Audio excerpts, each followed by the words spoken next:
Good afternoon and welcome to the Annual Faculty Scholars Luncheon. This is definitely one of my favorite events of the year.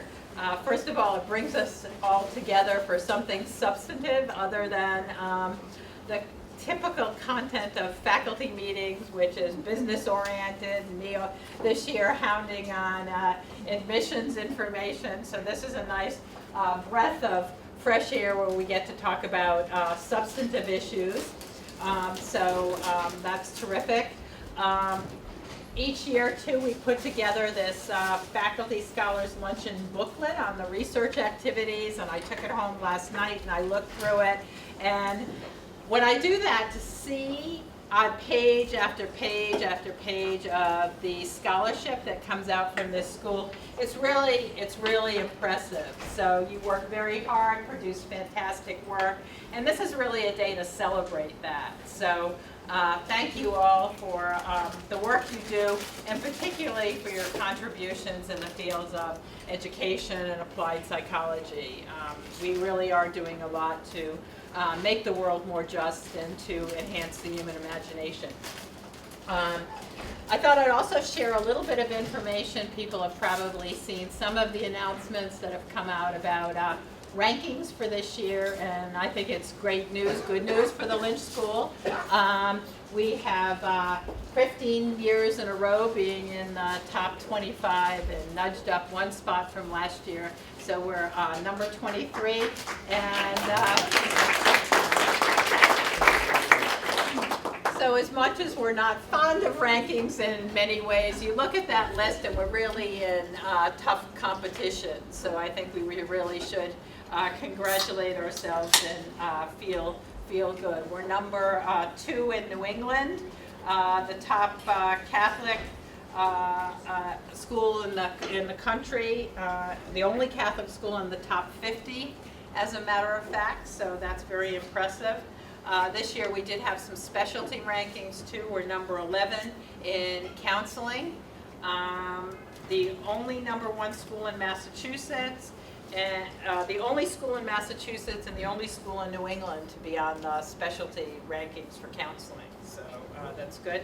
We're number 13 nationally in elementary education, number 1 Catholic School of Education, and number 1 in Massachusetts in elementary ed, and 16 nationally in secondary ed, number 1 in Massachusetts, and number 1 for Catholic secondary ed. So very good overall. Last night I also got an announcement on global rankings, the QS, which I understand from Bob Lay is one of the top international rankings. Apparently they're fairly volatile, but we, for education, were number 26 in the world. So so that's good for international student recruitment too.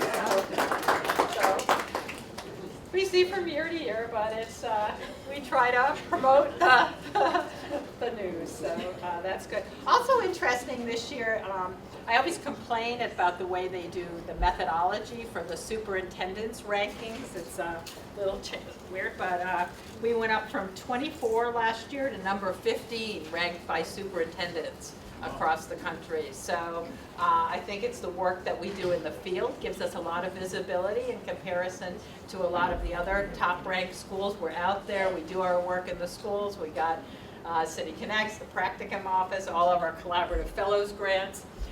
This year I started emailing e-colloquia and other things to we're part of the Council for Great City Schools of urban superintendents across the country. We're sending e-colloquia to them and to all the superintendents in Massachusetts. So it's something we produce, but we didn't distribute widely. And I'm like, this is great information. We need to send it out more broadly. So we've been sending that out. So that's good thing. So it's really all of this scholarship that you do that helps to give us some recognition. This year, for getting together around substantive issues, we also have the Endowed Chair Colloquium, which has been fabulous this year, and a focus on policy issues. And we have another one coming up on March 25th, which is Race, Class, and the Achievement Gap, Policy and Politics. I think this should be of interest to many of the faculty, also to students in the CDEP department, the IRB department, the higher ed, and the teacher ed department, so please let people know. I'm sending it out also to the deans and provosts across the campus because we're looking at information and trying to collect things that are dealing with topics of race across the campus. So Mary Walsh will be the spokesperson for that event with presentations, the chair for the event, with presentations by Janet Holmes. Janet Holmes, our Augustus Long Chair in the Lynch School, and also Ron Ferguson, lecturer in public policy at the Harvard Kennedy School. So I think it will be a good event. So that's March 25th from 12 to 1:30, and we'll provide lunch for you then too. So good time of the day, and come and meet your colleagues and have some lunch. So thank you very much.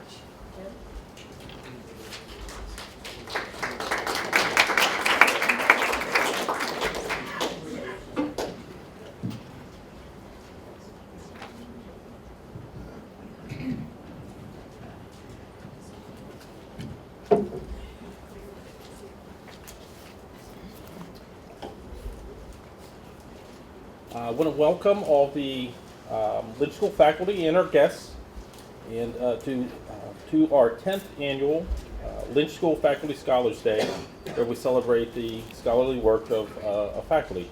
Although it doesn't capture the full breadth and depth of Lynch School faculty work, faculty research activities book does provide a snapshot of the important work of the Lynch School across disciplines in higher education and leadership, applied psychology, research methods and evaluation, and teacher education, special education, and curriculum and instruction. And highlighting faculty publications in journals, chapters, books, scholarship emerging from community partnerships, and grants totaling $15 million worth of expenditures in 2014 to support the mission of the Lynch School and mission of the university. Our past faculty scholar presentations have highlighted the contributions that Lynch School faculty have made on issues broadly ranging from immigration to developing science education. Today's series of papers is entitled Evidence-Based Insights on Services and Supports for Exceptional Learners, addressing issues that affect millions of persons in the United States, their families, schools, workplaces, and communities with implications for education, health, and mental health professionals. We have the privilege to hear from 6 of our Lynch School faculty today, representing all 4 of the academic departments in Lynch.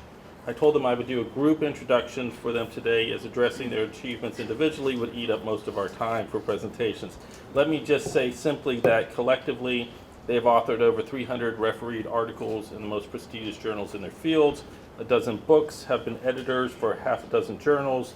They have millions of dollars in external funding between them. They're all leaders or rising stars in their fields and have received a wide array of awards, including prestigious IES postdoctoral fellowships, awards from National Multiple Sclerosis Society, our fellows or lifetime members in AERA, the American Psychological Association, the National Academy of Sciences, to name but a few of their collective accolades.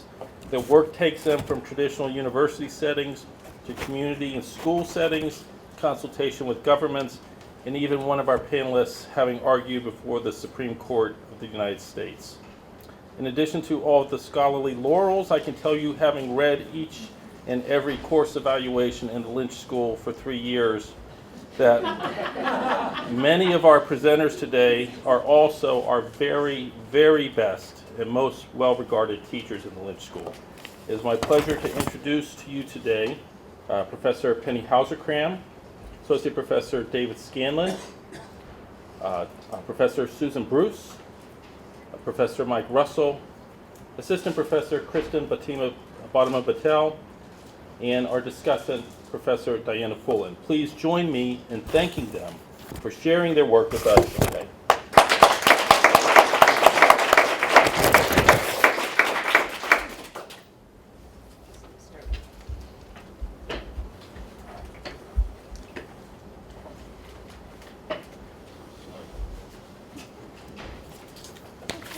Hi, good afternoon, everyone. Can you hear me okay?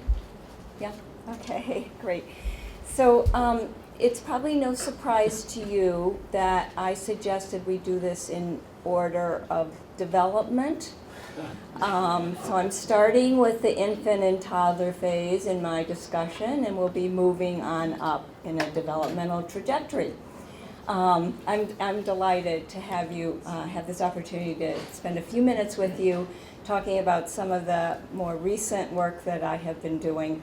Although, as many of you know, I've been doing longitudinal studies, so when I say more recent work, it's more recent analyses because these studies last, the one I'm going to talk about, 25 years. So what I'd like to do today is to talk about a question about dosage of early intervention services. I'll tell you a little bit about early intervention in case you don't know what it is. And the big question I have before us is more, better. That's the question that is before people in our state legislatures and in Congress as well. Should we be paying for more early intervention services or not? So what is early intervention for those of you who are not aware? This is part of our current federal legislation that now we provide early intervention services in every state for any child who's born with a developmental disability. And the early intervention services go from 0 to 3. At age 3, children then transition into public school services. So I'm really just talking about the infant and toddler years here. This is fondly known as Part C of the legislation of IDEA. All states will serve infants and toddlers with developmental disabilities, but you'll notice that what I have up here is an indication that we have large state variation. We have a low of 1% of infant toddler population served in Nevada versus a high of 9.4% in Hawaii. This does not mean that Hawaii actually is the state that has more children with developmental disabilities. It has to do with their willingness to serve children who are at risk of developing disabilities, whereas other states will not serve children who are at risk. And by at risk, what I mean is children who are born with low birth weight, children whose parents have mental illness, children in extreme poverty. Some states, like Massachusetts, choose to serve such children, other states do not. So it's a big policy issue right now as to whether or not those children should be served. It's actually an issue about money. As no surprise, developmental theory guides a lot of the work of early intervention services. And a couple of things I want to emphasize here. One is that the family is considered the main way in which services are delivered to children. So that the family is the most important piece of this, including the child, of course. And therefore, the question is, where are these services to be delivered? And they're to be delivered in natural settings, which means usually the home, sometimes the daycare center. In Massachusetts, if they serve the child in the daycare center, they also must do some services at home so that parents can see what is going on during the services and can use that time to optimally understand ways that they can position their child, ways they can encourage language development. And to just pull a child out for an hour of those kinds of services is not going to help unless the family is involved. Integration of services is a very important piece as well. I was going to give you a glimpse of a typical home visit with a darling child. However, the internet's down right now, I think, so we're not going to be able to see that. So you just have to imagine a darling child with a great therapist encouraging the child to use language and a parent watching that and asking questions about, do you think I should do this more? Should I do that more? Okay, we've got the picture. Okay. So the big question is early intervention effective? We're spending money in all states on these kinds of services. As I said, they're home-based, they're expensive services. How do we really measure effectiveness? We can't do randomized controlled trials. because children are entitled to services. We don't put children on waiting lists for these services for the most part. Therefore, how do we really look at the effectiveness of it, of these services? Before the federal policy, the current federal policies, I did a meta-analysis of the different studies on children who were receiving services and children who weren't, and doing comparisons. Several other people have also done these meta-analyses. You'll see I put a few of the citations here. And we found effect sizes of about 0.6 for the services, but these were not randomized trials for the most part that were in the meta-analyses. It was a little bit of this and a little bit of that, the apples and oranges problem. But generally it looked like there was some effectiveness there. More recent study was done at the National Early Intervention Longitudinal Study, and in that study, which was a national sample, however, they did not do any observations of children, so it was all parent report. So it was limited by that, and also no randomized trials there as well. So it's more descriptive, although it's a wonderful study. They found that on average, in many different states, the average of EI services is only 1 to 2 hours a week. So just think about that, 1 to 2 hours a week. What are we expecting from such minimal amounts of service? So the current study, then the report on very quickly here, is the 162 children who received early intervention services in the New England area. A little bit about those children. A third of them have Down syndrome, a third with cerebral palsy, some kind of motor impairment, another third with developmental delay of at least 25% across 2 different areas of functioning. The average IQ of these children was 64. And the average parent education was 2 years beyond high school in this sample. So it's a fairly moderately educated sample.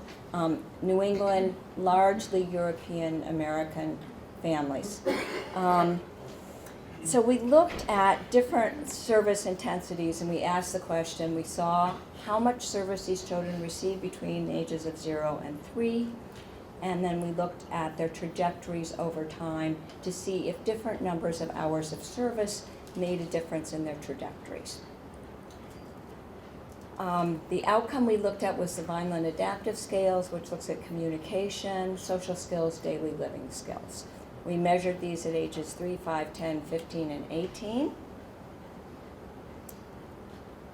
And just before I kind of show you what we found, I just wanted to mention one of the dilemmas about looking at service intensity, and that is the children with more cognitive delays get more hours of service.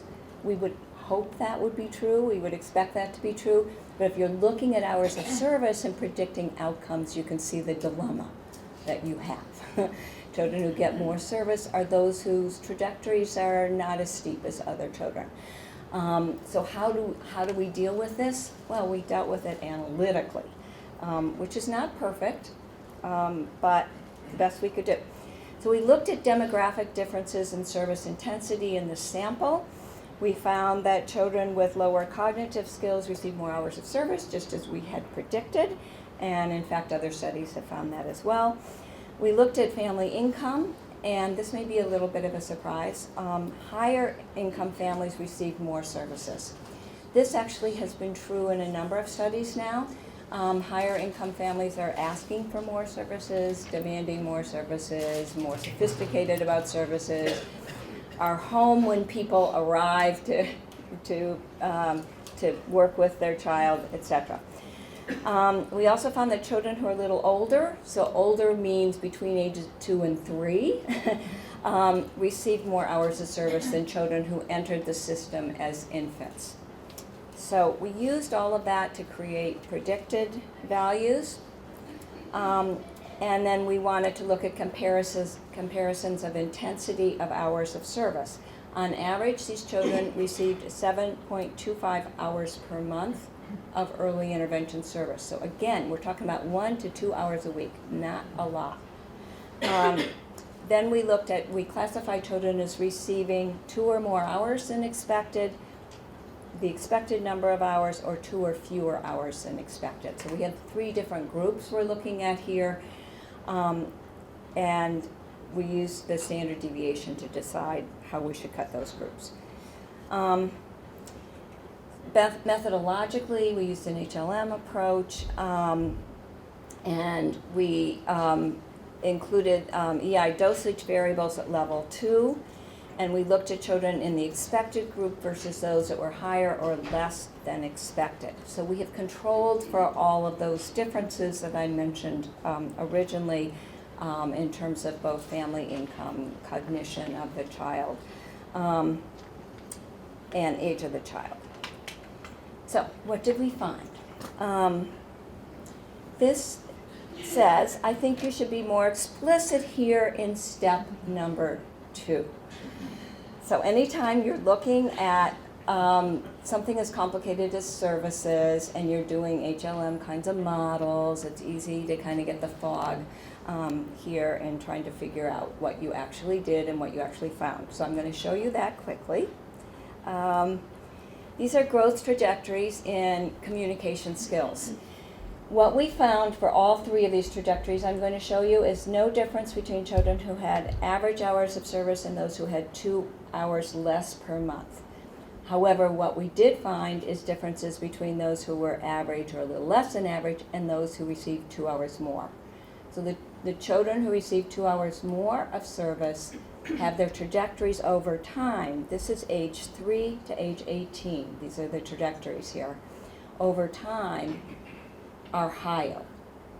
And you'll see for communication skills, you'll see that on the y-axis it only goes up to age 10, age equivalent, which means these kids are low in terms of their general communication skills. However, we're still seeing these increases based on average hours.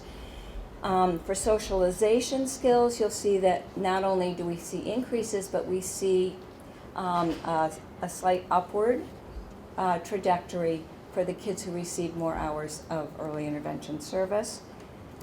And for daily living skills, you also see that the trajectory is increasing. So since I have 1 minute left, I will go quickly over the limitations. Not causal, primarily European American sample. We don't actually know all the kind of why EI has made such a difference. We don't know about the services beyond EI, and all these children received IEPs and were in school services, so we don't have that. However, we can make a conclusion that receiving at least 2 more hours of early intervention per month is associated with longitudinal benefits to the child. So that is, I think, the takeaway from this. Most of them received, as I said, special education as well, and that needs to be looked at. But the other important point is that right now, all states are moving away from providing more hours of early intervention. We're going in the opposite direction. They're giving fewer hours. In our state, in fact, we now have to have, it used to be a 30% delay, now it's a 25% delay to receive early intervention services. Why is that? It has nothing to do with how children are doing. It has to do with trying to cut the amount of funding that's going into early intervention. So we're hoping that these analyses, which will come out soon, will be able to be used to say it's very important that we consider increasing the hours of service in early intervention. And I got the finish from our leader there, so thank you very much. I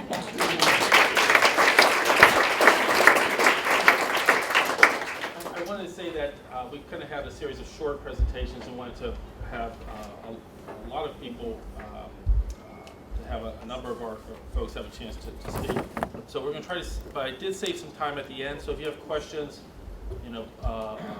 please try to save them before the end. We'll have some time for discussion. Quick technical question, Penny. Are we clicking or are we? Oh, we are clicking. Good. Well, good. Thank you, everybody.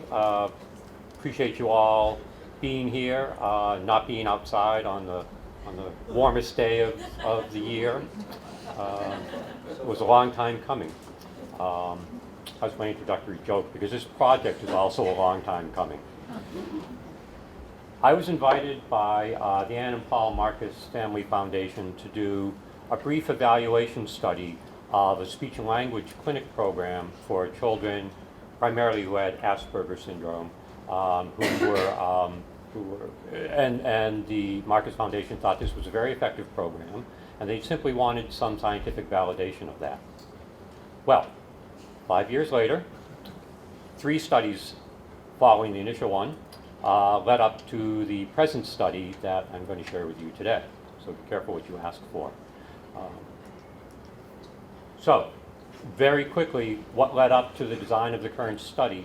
In that initial study that I did for the Marcus Foundation, absolutely found that this was a really great clinic program. There was some really exciting things happening in terms of the children learning language skills, primarily pragmatic language skills, but there was all sorts of inconsistencies in the instructional practices the children were receiving.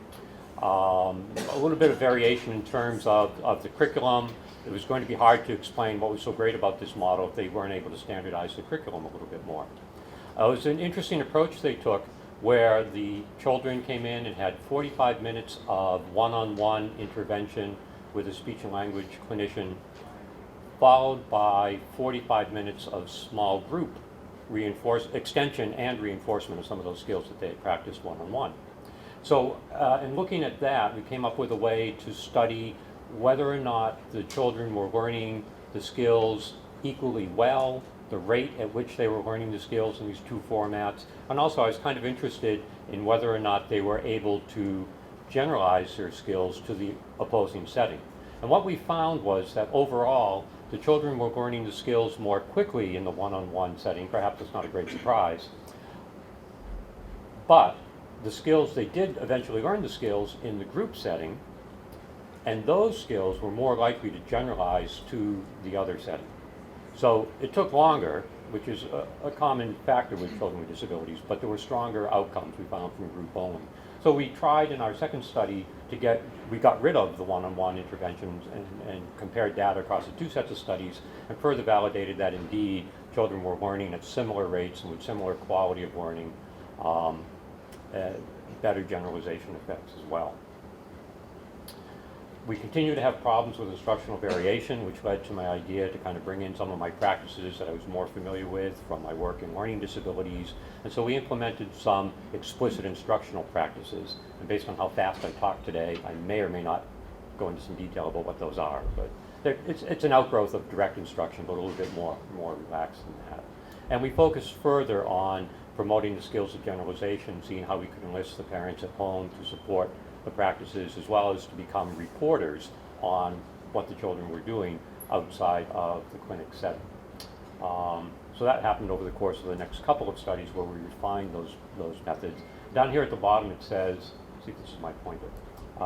MS says, so MS is Martha Simmons, the director of the Speech and Language Clinic.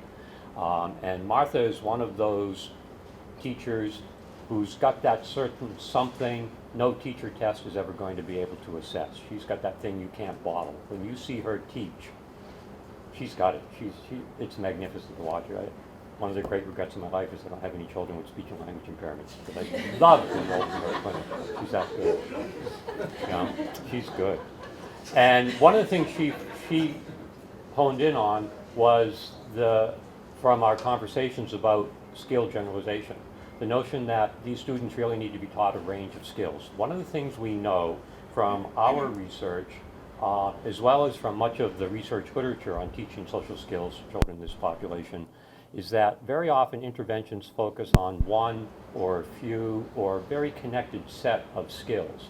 But when we're concerned about children actually using these skills in meaningful ways, generalizing to their day-to-day existence, they really need a wide repertoire of skills. And so Martha was hugely instrumental in helping us figure out what that curriculum might look like. So speeding up just a little bit, some of the things that we figured out from our work and that are also well supported in research literature are that children in this population learning social skills benefit tremendously from learning them in small group contexts. There's absolutely kind of a vanguard movement now of pairing up children on the spectrum with typically developing peers in those small groups. And that raises questions about the logistics of managing this sort of thing, training the peers to work with one another. There's lots of interesting things about when and why and how does that work. We got to the notion that explicit instruction really did seem to work in getting children launched in the skills. Although I like to ask everybody, just think for a minute. Picture yourself at a cocktail party. Think of all the different social skills that are going on there, the good, the bad, and the ugly of them all, right? And if you had to stop and think to yourself, now what do I do next? What do I do next? What do I do next? The conversation would leave you behind every time. You can't memorize these skills. It's not going to work that way. So we used explicit instruction to launch children in practicing the skills, and then we used lots of naturalistic practice. So we did role playing, we had games to play, where we would reinforce and scaffold their use of the skills that they launched explicitly so that they at least knew from the start how to perform these things appropriately. A notion I also brought from my strategy work in learning disabilities was that one of the things that children are probably going to need some help with is developing their metacognitive control, their executive function skills, if they're really going to use these skills independently. So we came up with some ideas about how we might foster that in this population. And that's a whole interesting conversation in itself. You ask this particular population to be metacognitive when that's in fact part of the nature of their disability profile, that the difficulty with such a task. So we developed an intervention model where we combined our curriculum, our pragmatic skills curriculum, which was comprehensive, and the instructional model that combined explicit instruction and naturalistic group practice along with prompting around metacognition. Collectively, we put it together and we called it the ADEPT model, and we got very excited and we thought if it all works, we would publish it. ADEPT stands for Advanced Discourse and Executive Function Pragmatics Therapy, but don't write it down because last year at CEC, I saw somebody scooped us on the social skills. So we're working on a new name. Sometimes the hardest part. I won't go into great detail, but the curriculum that we came up with Martha Simmons' assistance includes a combination of basic or foundational pragmatic skills, a range of nonverbals such as using appropriate eye contact and body positioning and posturing, speech production using appropriate volume, intonation, as well as what we consider to be more advanced skills, conversational skills, for example, giving appropriate greetings and closures, taking turns in a conversation, often a very difficult task, and understanding the physical or the social context in terms of assessing where are you, what's happening, who's there, who's your audience for your communication, this sort of thing. We packaged these together and thought we have to teach children skills from across this all the quadrants of this curriculum. And in the middle, we've got the hub of this curriculum wheel, the 4 forms of discourse. In all of these 4 quadrants, children need to learn how to use those skills to give and receive opinions, to give and receive persuasive communications. Same thing for sharing of information and retelling of information. And so we combined that with this little fellow we named Metacognitive Ed. And Metacognitive Ed is pushing the wheel of communication. See, this would have been so publishable.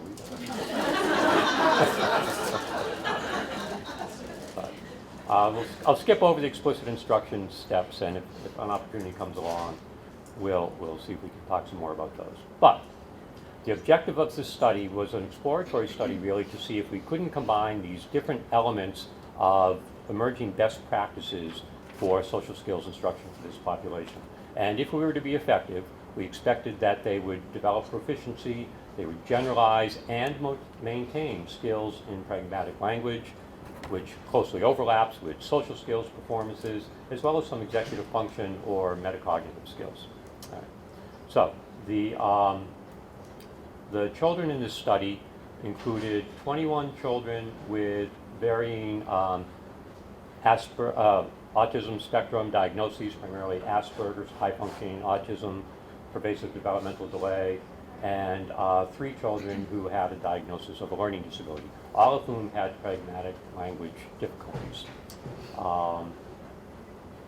They ranged from age 9 to 12, and we had a nice diversity in terms of primary language in the home and race and ethnicity represented, and they were overwhelmingly male, which is exactly what we expect. If we had a lot more time, I could tell you a very sad story of just how hard we tried to get a control group. We initially had a control group, a pre-post control group planned with 10 children, not one of whom returned for the post-test. So we tried to put together a second small study, and that just met with all sorts of difficulties. So then we went to Jewish day schools, and we offered to come in and teach the curriculum to their children in exchange for letting us collect the data. And we dated for a while, but it never quite worked. So then we went to, interesting, that didn't work, so we went to Catholic residential school. And we had a similar scenario where we flirted around for a while, and that didn't work. Then we went to a private special ed school, and that started to work until the board threatened the administration with either resigning or facing a lawsuit, and so they all, I could go on. We have a pre-test only comparison group of 10 children, and what happened was that these children were, in the experimental condition, were put into small groups of 4, 3 of which included one child with a learning disability. And we had 3 types of, let me just go to this one. We had 3 different types of assessment: pragmatic language assessment, social skills assessment, and executive functioning. We used standardized assessments, which is what I'm going to share with you today, but we also had our own observations and our clinicians' observations in real time, as well as parents and classroom teachers' observations of the children's performances. And so, using the test of pragmatic language as a standardized pre-post measure, we validated that for our pre-test only comparison group, there was no statistically significant difference, which bolstered the representativeness of our population. And we had an impressive pre-post significant difference with an effect size of 0.58 for the children who were in the clinic program. In terms of how they were rated on the social skills rating scale by both their parents and their classroom teachers, we found differences in how those 2 sets of raters rated the children. None of these differences, unfortunately, were statistically significant, but we saw improvements in social skills. We also saw, according to the teachers, some improvements in terms of children's committing of problematic behaviors, but we didn't see that from the parents until we got to the maintenance phase. The maintenance phase was a clinic that we held 16 weeks after our final clinic session, and that was in the summertime, so we don't have teacher measures for that point in time. In terms of executive functioning, we got very limited effects from the teacher and parent ratings, but we did find, and this is a reverse scale, so down is good, we did find that the parents rated the children as having improved emotional control, and in an index score, the teachers also found that. That was indexed along with the children's ability to control their inhibiting, and their ability to shift topic. So, as I always do, I've taken too long. I'll simply tell you in wrapping up that the parents found that the children observed at home that the children did make improvements in social skills, frequency of use, and quality of performance, but if you notice, it was kind of a lagging trend.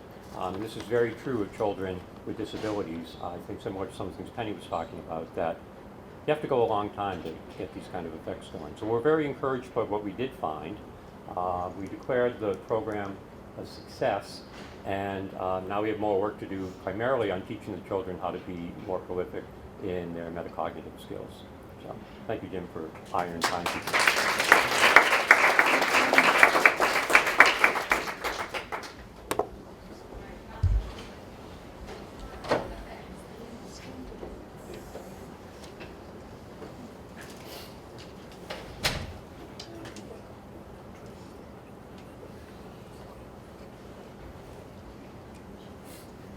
Okay, is this better?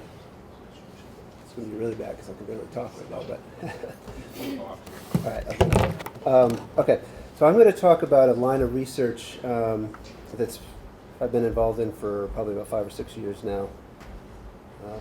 There's a variety of studies, but this in particular focuses on providing supports to students who communicate in American Sign Language, or ASL, during assessments. And you can see there's a large number of collaborators who've been involved in this over the last 6 years.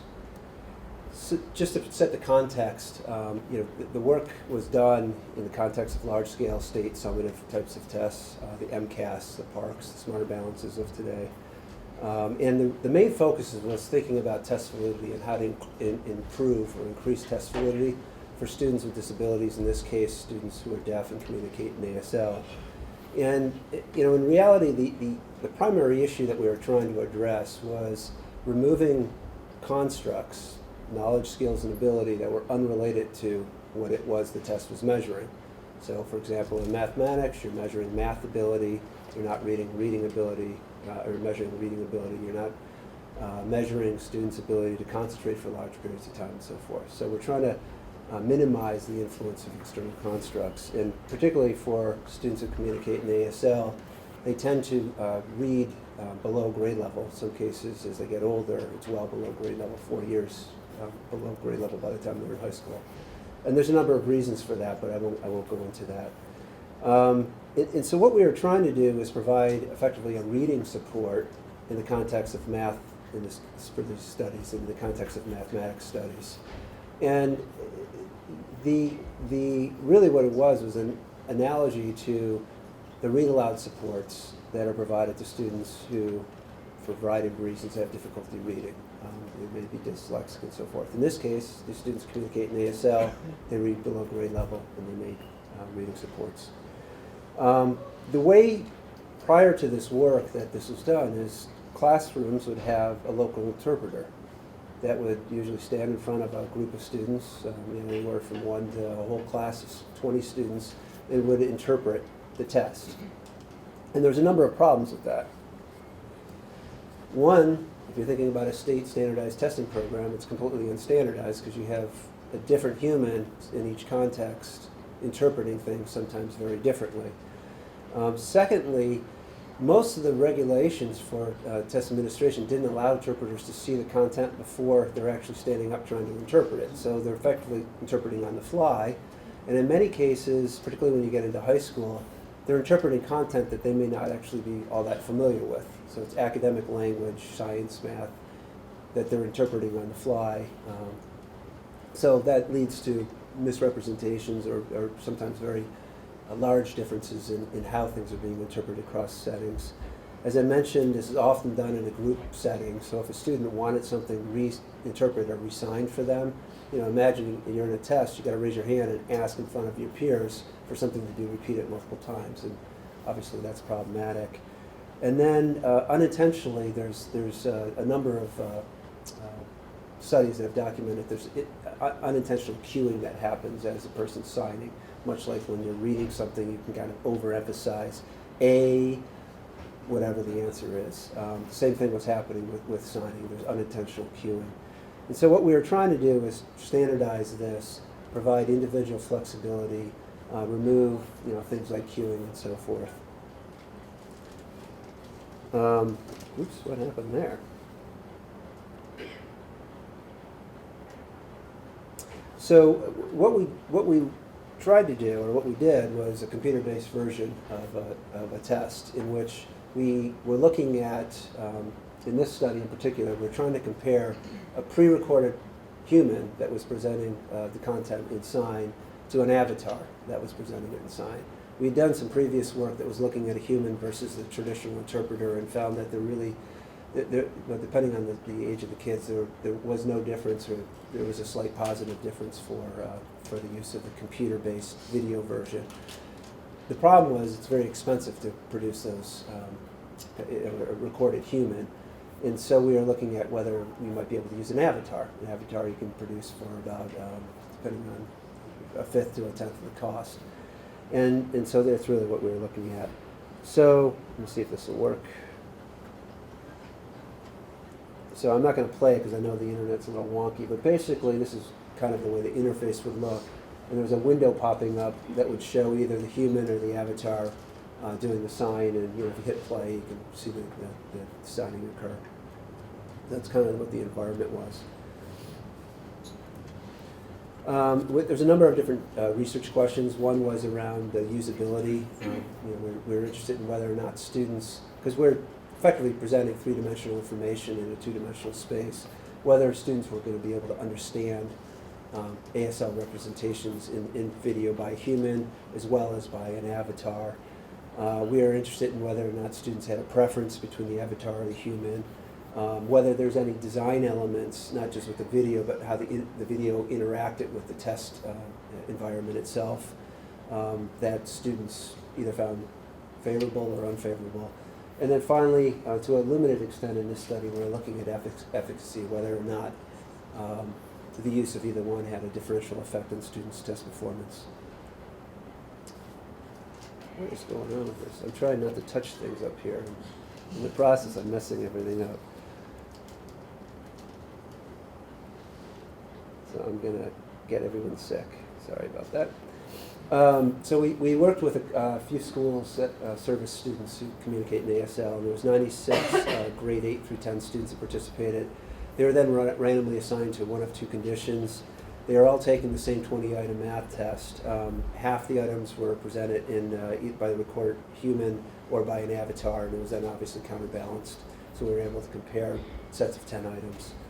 There's also a post-test survey that focused on various issues of usability and understandability for the students. And then we did group interviews, depending on how many students in a given computer lab were participating. It was 4 to 10 students were really just in a group interview.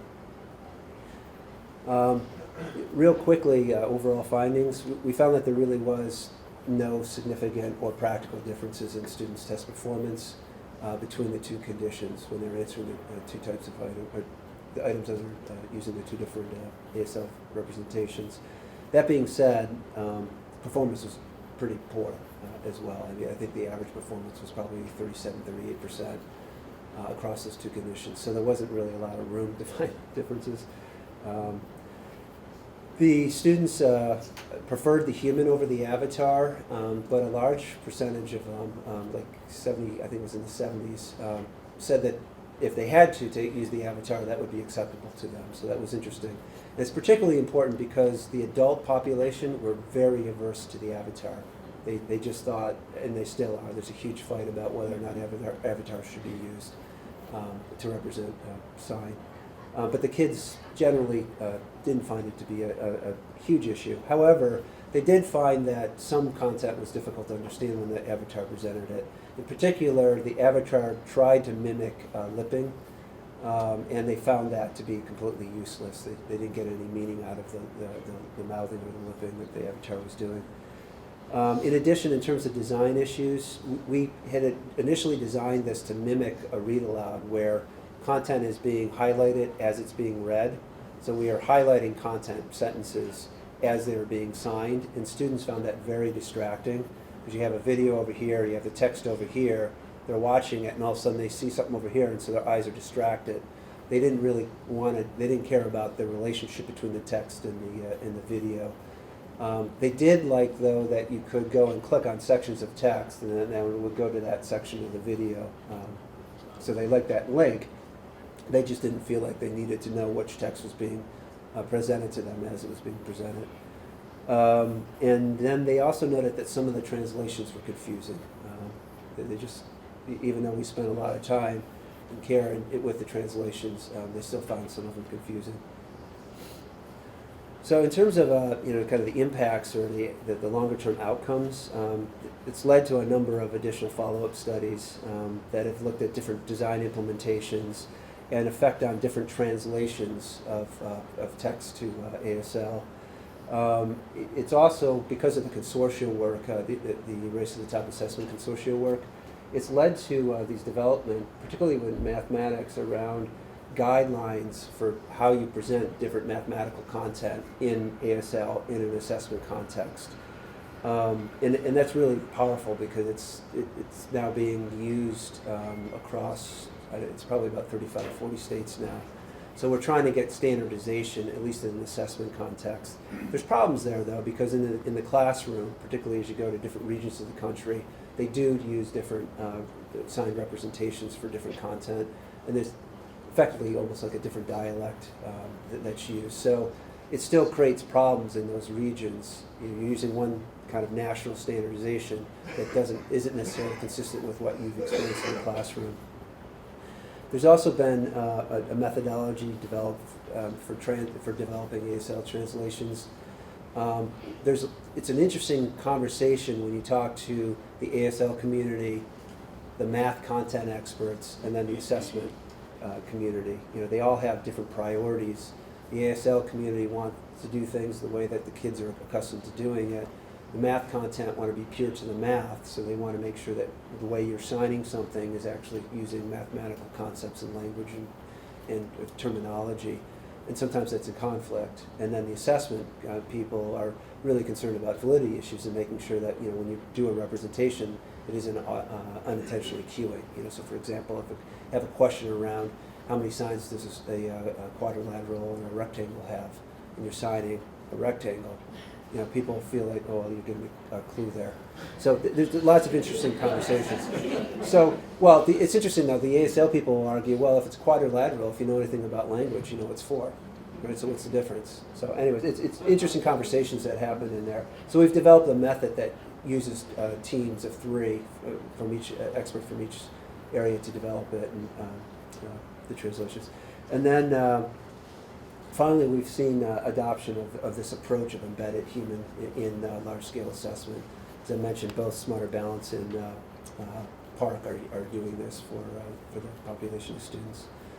When we look to the future, what are some issues? One is, as avatars continue to get better and better, will the adult community be open to using those? And if so, that may provide some leeway in addressing the dialect issues, because it's much cheaper to use the avatars for production.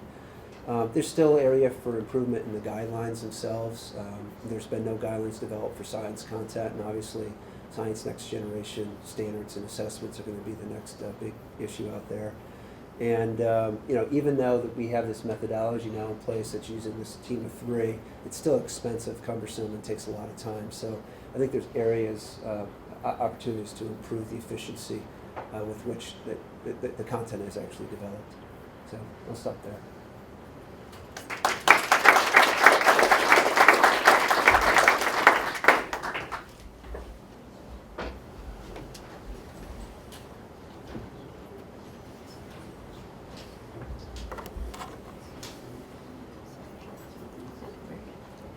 I'm going to present a study, a small N study, an action research study.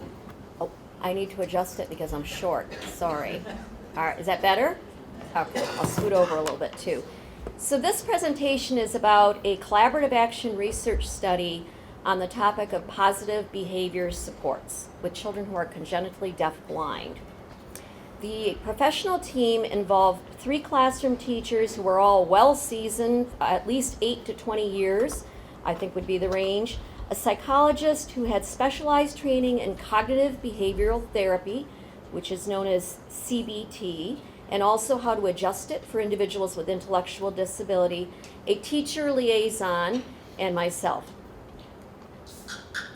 Action research is a particularly suitable framework to apply when looking at issues of socialization, emotional regulation, and problem behaviors, because it is a problem-solving kind of framework that we're applying. And also because this particular team was highly child-guided.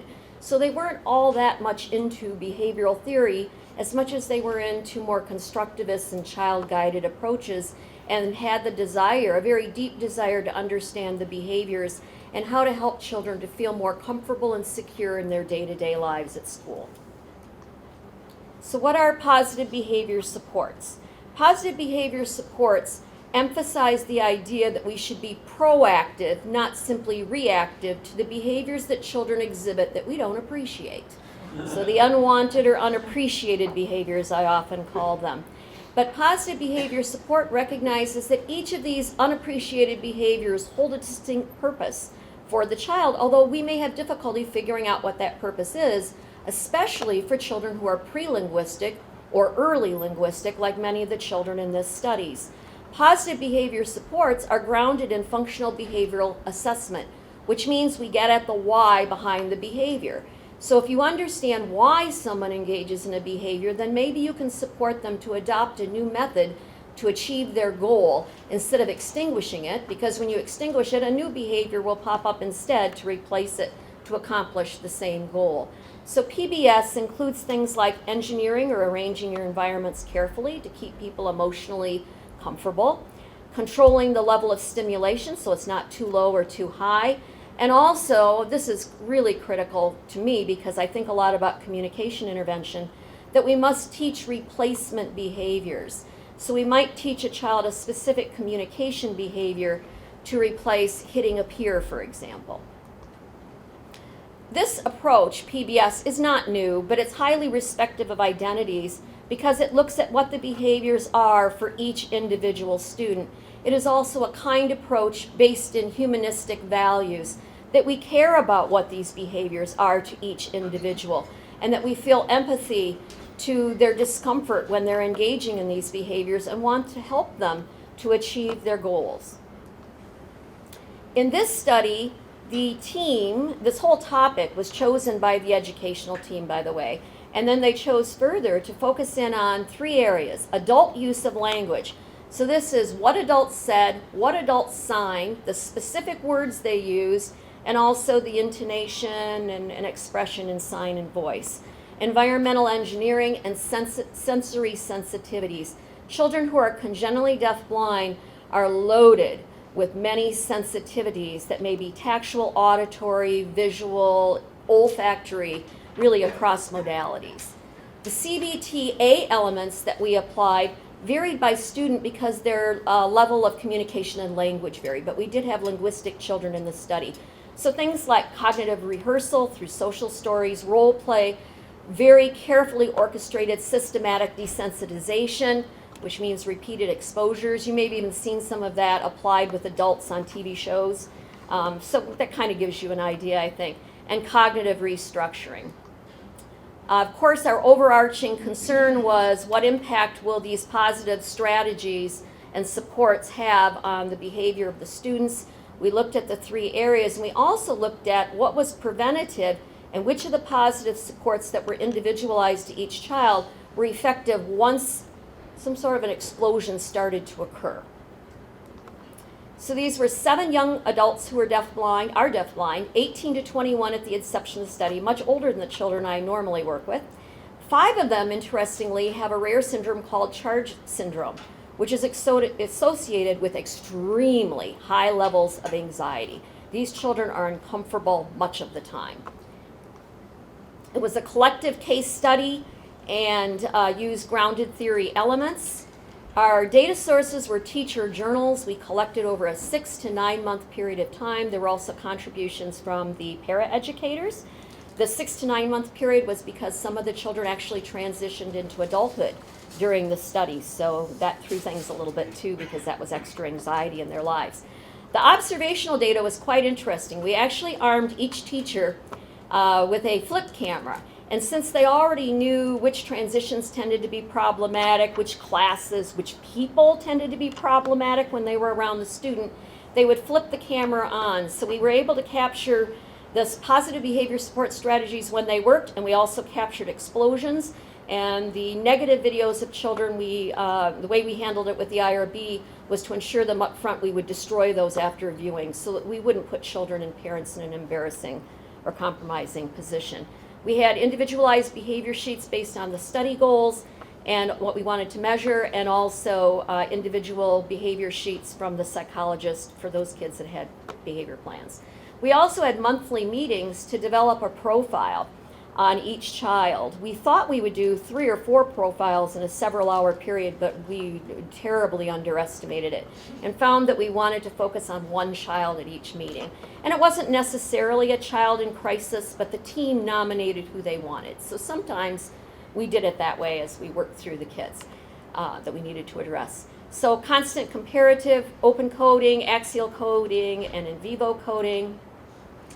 This slide is a sample flip chart on a child who's other than the one I'm going to focus on in a minute. So you can see what we did is we had flip chart pages, and we addressed the 3 areas of sensory, adult language, and environmental arrangement or engineering. So for this student, and we found with most of them this was true, he really needed to know what his space was. He was more likely to be anxious and perhaps aggressive, and he could be very aggressive if he didn't understand the limits, the physical limits of his space. He also felt very calm if he had experiences with weight off and on during the day. So when he transitioned to different environments in the schools, the staff often helped him, gave him a choice of carrying things to other people, running errands, and we frankly loaded up his backpack to a level that you probably wouldn't enjoy, but he liked it and helped him feel kind of grounded and calm. So making the backpack heavier. Signing in at the workroom was always a trigger for him, and it wasn't that he didn't like the workroom. Seemingly neutral things sometimes set the kids off. All right. So today what I'd like to do is then focus in on one student so you can kind of get a case piece of this. So we'll call her Focus Student K. Congenitally deafblind, charge syndrome, 20 to 360 visual acuity. I'm looking to see if I'm able to see your warnings. I'm okay? Which means that what someone with typical corrected vision of 20/20 could see at 360 feet, she could roughly see at 20 feet. So it's a severe visual impairment.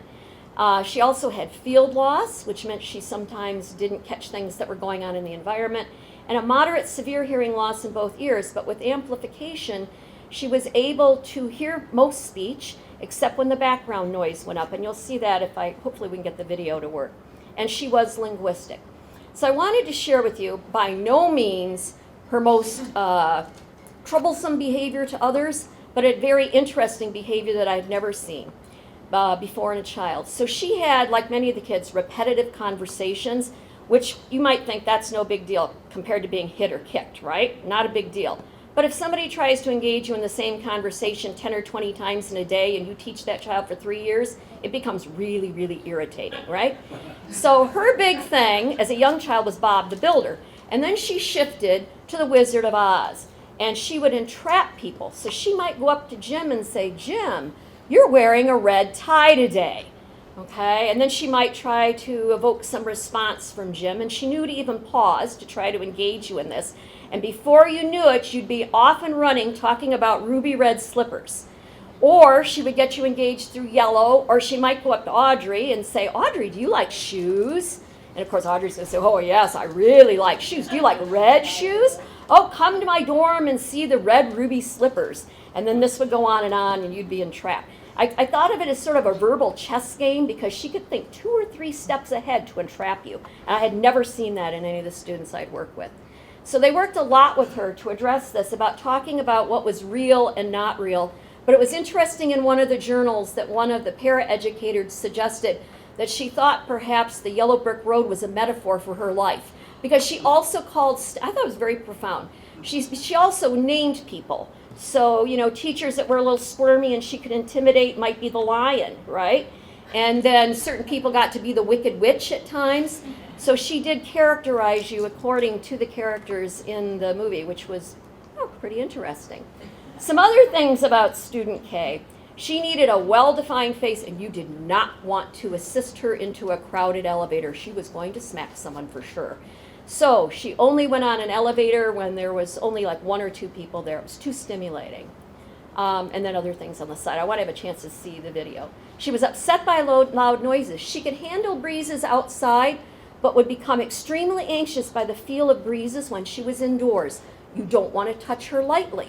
That upset her, but that's not unusual for people who are deafblind, to not want to be jostled because they don't know, what the intent is. Is someone being aggressive or what? Couple journal excerpts on redirecting her, so acknowledging her conversations, like repetitive conversations about Christmas or holiday experiences, but giving her another time to talk about it. So themes, as I said, acknowledging and redirecting the talk, teaching desirable behavior. She had a mature behavior sheet. A lot of us would probably find that helpful in our lives. Support her to have physical distance. So if you can't stand what someone is saying, turn your hearing aids down, right? You don't even have to leave the room. And then you can tune them out until you feel calm. So she learned a lot of strategies. Let me just see if this will work.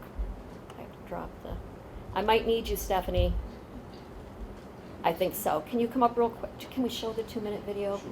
Yeah, I want you to meet a child if I can, a young adult. And I don't want to mess this up for the next person. So I'm just going to show you like a 2.5 minute video. She's come back from a class, just 2 minutes of it. So can you stay here and we'll cut it off? Maybe even a minute, just to give an idea. So she's reviewing her performance behaviorally. Are we okay? Yeah, you can have that. What did you get? Oh, that's not loud enough. What can we do about that?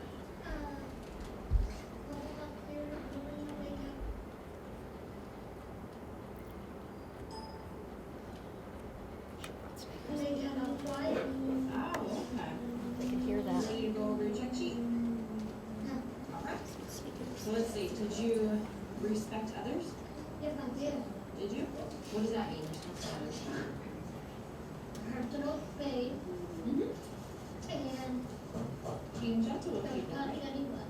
Yeah, being gentle with people. Good job. What about, that's right. What about respecting things? Did you respect things? Yes. Yeah? What does that mean? Don't bang it on the computer and don't work. No banging on the computer when it's not working. Yes. One of her important strategies. Katie, what can you do instead then, instead of banging?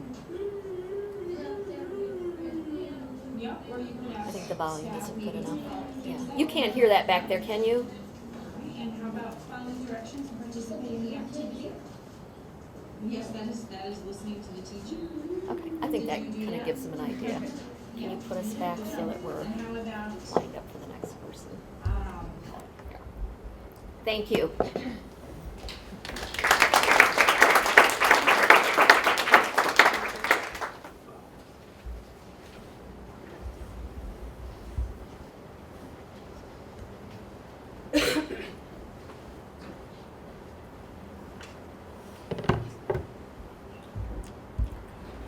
I apologize in advance. I'm getting over a cold. Am I okay? Are you okay? No. Okay, so my talk is about the perspectives of youth with autism spectrum disorder, or ASD, on intervention strategies that target peer relationships, social connectedness, and social competence, which are all areas of difficulty for students with ASD. The study I'm going to talk about was conducted with my colleagues at Vanderbilt University while I was a postdoc there with Eric Carter and Paul Yoder. So we know that many adolescents with ASD are often unconnected to social life in high schools. Although intervention research for adolescents lags behind interventions for younger children, efforts are now being made to improve the social experiences of these students in high schools. So this study is part of a larger multi-site project funded by IES titled the Center for Secondary Education for Students with Autism Spectrum Disorder, or CSA. And it's being led by Sam Odom and Kara Hume at UNC Chapel Hill, and I believe they're in year 4 now. So the long-term goal of the 5-year project is to develop and determine the efficacy of a comprehensive set of school-based supports that target outcomes such as social competence, successful transition beyond high school, academic achievement, and independence. Vanderbilt, where the portion of the study that I'm presenting today originated, was tasked with developing and piloting a peer-mediated social competence component. Peer-mediated refers to the fact that typically developing peers are a central piece of the intervention framework. In the first phase of intervention development, we gathered stakeholder feedback about our proposed social competence intervention, including from teachers, administrators, parents, and perhaps most importantly, adolescents and young adults with ASD who would be the direct consumers of the intervention. There is currently very little research that asks adolescents with ASD to weigh in about the interventions that many spend a substantial portion of their time receiving. So in this mixed methods study, we wanted to learn the perspectives of adolescents regarding each piece of the social competence intervention package. From here on, when I say component, I'll be referring to the pieces of the social competence component. So they're really components of a larger component, but subcomponent is too long, so I'm just going to say component. We also wanted to know their general degree of liking for each component. For some of the components, we presented several different ways that the component could be delivered, and we referred to those different ways as variations. Our last research question was to determine which variations were preferred over others.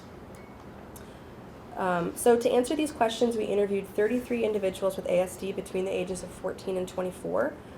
We recruited a fairly diverse sample, all from the greater Nashville area, with most participants in high school, not currently working, and self-identified as having Asperger's syndrome, which under current nosology would be considered autism spectrum disorder with a low level of severity. So to maximize participation for a group of students that has language difficulty, we offered a range of interview modalities, including in-person, email, mail, video chat, phone, and instant messaging formats. The interview consisted of open-ended and rating questions, and we provided visual supports for both types. For rating questions, we provided a visual number line like this one. And for participants, this was to help participants indicate the favorability of each component. For open-ended questions about the intervention, we provided visual depictions of each component, so basically what it would look like in pictures if they were participating in that component. We asked participants about these 7 social competence intervention components, and as you can see, 4 of the 5 components, 4 components presented variation.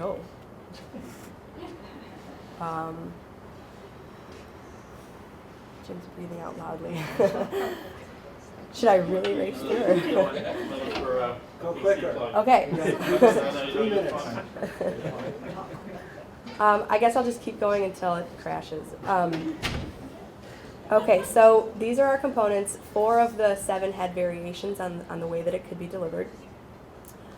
So we transcribed each interview and analyzed transcripts using qualitative content analysis to explore factors that influence participants' reaction to the components we presented. For rating scale items, we grouped responses into high, medium, and low categories to determine their general degree of liking. We did this because some of the participants chose not to use the number line and just gave responses like high, medium, and low. So this allowed us to pool all of the data that we got. So we used chi-squared tests to determine if one category was more prevalent over others, and we used repeated measures ANOVAs to follow-up tests to determine which variations were preferred. So now for our results. Our first component involved identifying social-related goals. For this component, ratings in each category were roughly evenly distributed. Students who favored this goal focused on the positive effects of having achieved a goal, such as this response from a 19-year-old with autistic disorder. I like meeting new people and going to social events. Participants who rated this goal less favorably were skeptical that setting goals worked, as this 17-year-old male with Asperger's syndrome responded, I find that goals never really work for me long term. The second component involved recruiting a peer group, and we provided 4 different variations of doing this. For the general component, more than half ranked it as highly preferred, and a chi-squared test confirmed that this difference was statistically significant. We also found big variations in the particular ways that we suggested delivering this component, with significantly more participants preferring peers recruited based on similar interests that were involved or that were involved in similar activities. One participant stated, I have used this idea successfully once, but only under special circumstances, i.e., I was already friends with one member of the group. More often, it's just been a brick wall of awkward. So you can see that these participants are aware that entry into a peer group should be considered carefully and can best be facilitated when there is some existing common ground between peers. The next component, that concludes my talk.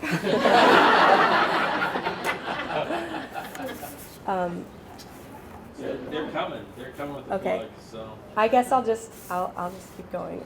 So our next component was holding an orientation meeting, which we designed as a means of providing a forum for the participant with ASD to potentially disclose disability status to peers if they chose, and provide information about ASD as well as the purpose of the peer group. We found no differences in the prevalence of each ranking category. Participants discussed positive benefits of this component, such as instilling greater empathy and understanding in peers based on new knowledge of ASD, as exemplified in this quote. The more you know about something, the easier it may be to accept it. Also, it might let others know exactly what it is you have difficulties with. Participants also cited potential caveats, including the stigma that might be attached to a diagnosis. A 15-year-old said, I think it would be a little strange if all my friends were talking to some of my other friends about people who have disabilities in public. Next, we describe meeting with peers. Broadly considered, a significantly greater number of participants rated this component as medium.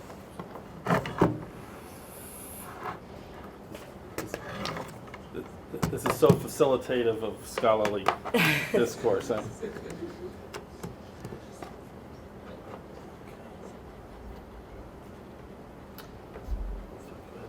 Okay.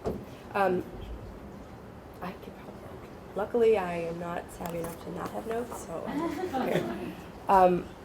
Okay, so we described several variations on this component, including meeting informally without an adult, meeting in class and receiving academic help, meeting more formally with an adult present, and meeting to learn social skills. 3/4 of participants ranked informal meetings without an adult as highly preferable. And one participant described a dispreference for adult participation, explaining, "I don't like that one because I feel like you're being supervised. You have to be careful what you can and can't say because there's an adult there." So for these adolescents, similar to what you might expect for any adolescent, adult presence was seen as a negative for relating to peers. Next, we specifically asked participants to comment on adult support, which we touched on as a variation in the previous component. There was no significant differences in rating categories for this component as a whole. However, more than half found adult provision of logistical support, like arranging rides to different places or kind of just helping arrange meetings, preferable over adults directly supporting conversation between peers. One rather astute participant explained, this is my favorite quote, "Adults without an ASD are unlikely, even with training, to not mess it up. If it takes this much effort to assist someone with an ASD in interacting with neurotypicals, then where does the assumption that a neurotypical can understand someone with an ASD so easily come from?" I think this was a 17-year-old. Our next component is a social skills training. For this component, there were no differences in the distribution of ratings, but when we offered different variations, including adult direct instruction, peer direct instruction, and activity-based instruction was a clear favorite. Participants explained that activity-based instruction was more enjoyable and provided a focus of discussion. Some described direct instruction of social skills as difficult or unpleasant. A 17-year-old said, "At times I literally have like 3 people trying to tell me something all at once." The last component was family support to help extend peer interactions beyond the school day. A significantly higher number of participants rated this component high than medium or low. Some participants thought family members were uniquely suited to providing more windows of opportunity for interaction as they know their child best and are most invested in their child's success. An 18-year-old woman with Asperger's syndrome said, "If the family helps them out, then they might be able to interact with their friends more."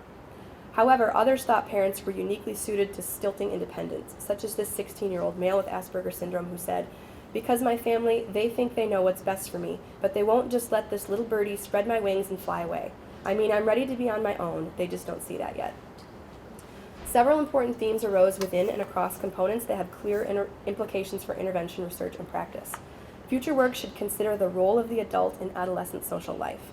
Many participants expressed concern that particular adult-driven strategies can undermine efforts to enter a peer group, interact successfully, form friendships, and increase social competence.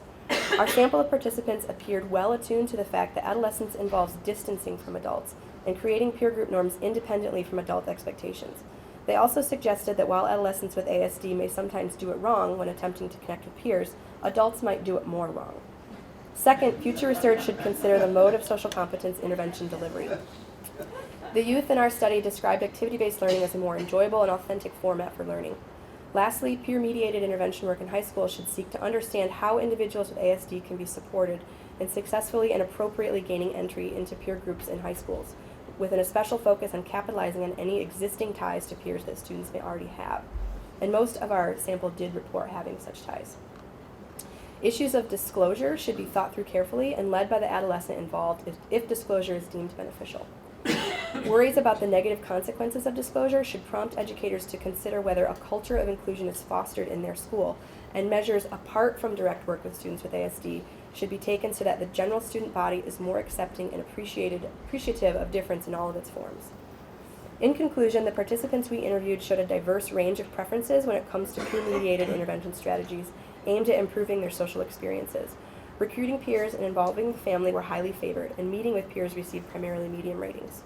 The remaining components received ratings evenly distributed across categories. Importantly, participants provided valuable insights into caveats of and preferences for specific variations on how the component could be delivered. We should listen to these students because they do have something to say.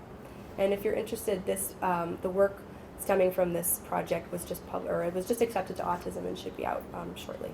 So thank you for giving me the opportunity to share my work.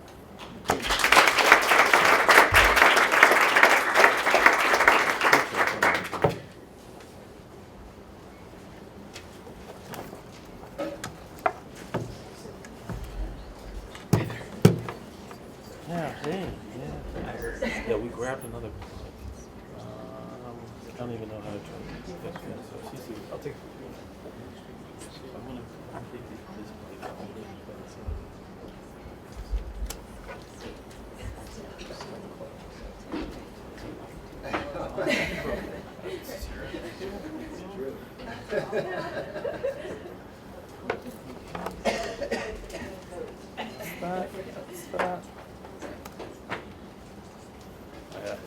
it, didn't it?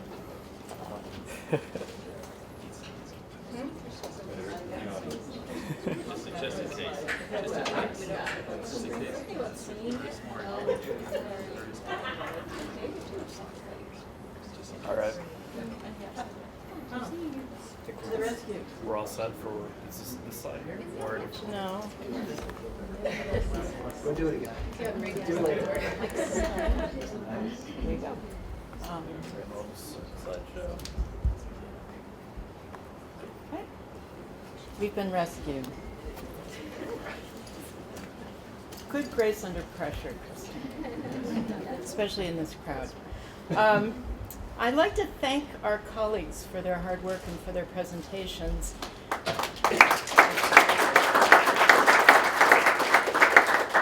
And I'd also like to note that it should be a source of considerable pride to all of us in the Lynch School community that we have such a wonderful representation of the scholarly work of our colleagues. It's a commentary and a testimony to each of them individually, but it's also a wonderful reflection on the Lynch School community as a whole. So I'm proud to be a member of that group, and hopefully I can contribute something useful in a way to think about this. So Penny said to me at the beginning, it must be hard to think about how to think about this because there's such a range of work here, and there is the D word, disability, that unites them all. But I thought it might be useful to talk instead about sort of the context in which this kind of work arises, how these researchers fit in that context, and then in particular, how this research, or the research any of us does, addresses the LSOE mission to inform policy, improve practice, and make the world a better place, which is what we're supposed to be about. So when I thought about this, it brought me back to the years in the early 1970s before the passage of the big federal special education law. And this is the beginning of a big contextual change in the work of students, in work that related to individuals with disabilities. And this context began with the recognition that was promoted in large part by Marian Wright Edelman and the Children's Defense Fund, and some work done by a team of people there, including Hillary Rodham Clinton. This was her first job out of law school, to conduct this study and try to influence state legislatures and Congress. The Council for Exceptional Children is involved in some of the same work at the same time. But here's what's important to note. In the 1970s, there were 2 million kids out of school in America because there are individuals with disabilities and the schools didn't have to serve them.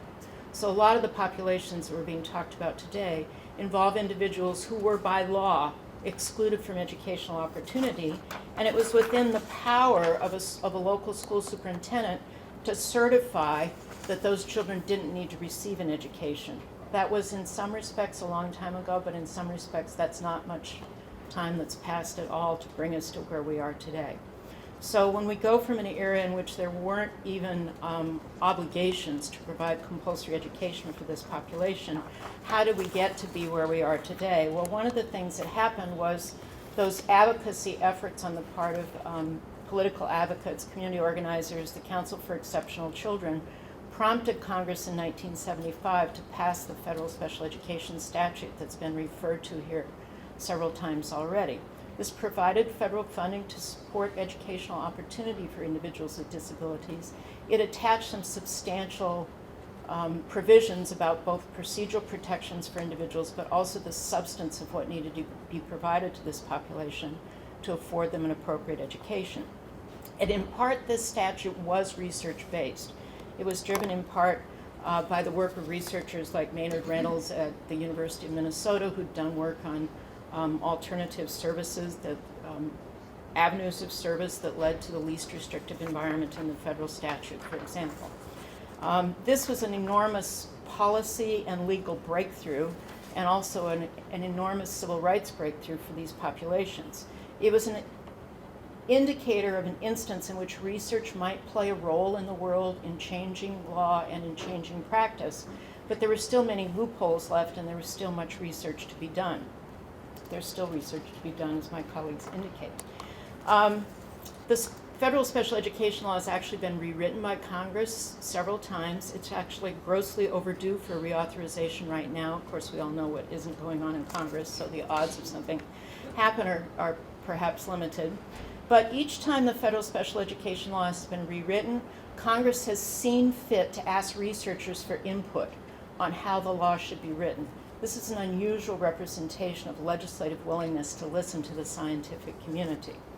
And in several instances, as a result of these congressional calls for input from the research community, researchers have been convened, and I've participated in many of these. Researchers have been convened by the National Academy of Sciences to give direct advice to Congress about what to do, and sometimes actually they took her advice. So one early report was an effort to ensure that kids with disabilities were included in standard-based education reform. That's the sort of policy initiative and legal mandate that leads to the sort of research that Mike Russell has to do to figure out how to do something that those of us who are the scientists giving the advice to Congress knew we didn't know how to do as scientists, but we knew it was the right thing to do from a social policy and civil rights perspective. It was a huge question. We knew we didn't have the answer, and the fact that Mike is still working on it now, almost 20 years later, is a reflection of how difficult the problem was when Congress tried to do the right thing from a social policy perspective. Sometimes policy then outpaces research and what research can tell policymakers about what they need to know and be able to do. On other instances, there might be a little bit of research available. So in this quest for the Congress, the question was, how can you reduce minority overrepresentation in special education populations? Those of us on the panel had some ideas about how to proceed. There was some, I'll call it early research on response to intervention. That recommendation gets embedded in federal law and policy. It starts to inform and change practice. But it's another example of a situation in which Congress was willing to listen to science because it wanted to hear the answer. We weren't always effective, though, in bringing that research associated with that legal mandate into practice at the ground level. So in Massachusetts, for example, there was, I think, a huge lag in the implementation of those kinds of legally mandated initiatives, in part because research hadn't spoken effectively to practice. So I keep coming then with a series of questions as I looked at these papers and as I thought about the Lynch School mission of how does our research relate to policy and practice, particularly as these researchers represented it. Well, we saw a range of methods in what they talked about, from hierarchical linear modeling and dosages of treatment in Penny's presentation to Mike's validation studies, to Susan's participatory action research. These represent a range of methodological approaches that can inform both policy and practice. Although I should note that in recent years, in my trips to Washington to talk to policymakers, it's more often economists than anyone else they're listening to.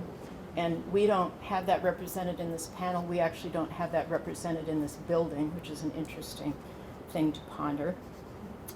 These studies that were represented today are adaptive. They're working with populations that weren't even identified when that federal special education law was first passed in the 1970s. These are new diagnostic classifications that the law had to catch up with after research identified them. Our colleagues today have also presented research that reflects sort of the cusp of critical contemporary problems on how to address issues of working with these populations. So Penny's extremely long-term longitudinal study about early intervention for students with disabilities could actually inform the current policy discussion about increased early childhood experiences for all kinds of children across the country. But I think it's also a chance to sort of contemplate more expressly how we address what some have called the needs of knowledge users in our society. And this is not my idea. There's actually a rather large literature on the relationship between social science and policy, or the lack of relationship between social science and policymakers, and the relationship between research and its informing of practice. So I challenge you to think a little bit more about what ground level educators need to know about what to do at school tomorrow, which is what they primarily care about as knowledge users. In a study like Susan's, she let those people make the call about what the research should be. Whether you're engaged in that kind of participatory research or not, I think it's incumbent on all of us as social scientists to think not just about what might be interesting to satisfy our scholarly curiosity, but to be much more explicit about how our research might inform practice. How does our research inform policy? Well, policymakers aren't particularly good at receiving research or even wanting research or being aware of the fact that they need research. What they often want is just common sense, something that makes sense to them. Disability research is a little different because there are many policymakers who have disability conditions that have been addressed in their families. They're more receptive to that kind of information. But they want to know what they can do that makes sense to them to make the world a better place. And we're not used to talking to people in that, with that perspective. So I would encourage us to pay more attention to these audiences that are not the traditional audiences for our work. Our traditional audience are the people like myself who edit peer-reviewed scholarly journals and the people who sit on promotion and tenure committees. And I know that's important if you need promotion or you need tenure or you want to continue working in a place like this. But there are other considerations as well, and given our mission, I would encourage a more explicit conversation among us about what we can do in the current contemporary context, a context in which we do have things to say to the world. We could make a difference with our research that's more broad-ranging. And we have to really think about how to resituate ourselves, because in truth, when it comes to the policy discourse in particular, it's not universities they're listening to anymore. It's not university-based scholars they're listening to anymore. They're listening to people in think tanks, they're listening to people in corporations, they're listening to people in so-called not-for-profit organizations, and they're listening to policy advocacy groups with particular points of view. Those folks are the ones who are having the greater influence on policy choices being made today. And when other universities, and I'm not saying we should do this, but when other universities feel called upon, for example, to create university incubators for education science research, it has to make you wonder what we need to be thinking about as we think about the future of our work and its viability. Because as the discourse shifts to pay more attention to what a non-peer-reviewed draft article posted on the internet does to influence policy discourse without paying any attention to what all the hard work of people like the group on this panel had to offer on the topic, there's something that's drastically changed in the context in which we work. So for this field of researchers with a particular set of important opportunities to address a field in which actually people might pay attention to social science, for all of us in the school and in this room, I would encourage a more explicit discourse of what the Lynch School mission statement means in the context of making research more applicable to inform policy, to inform practice, and to make the world a more just place. So thanks to all of you for all your hard work.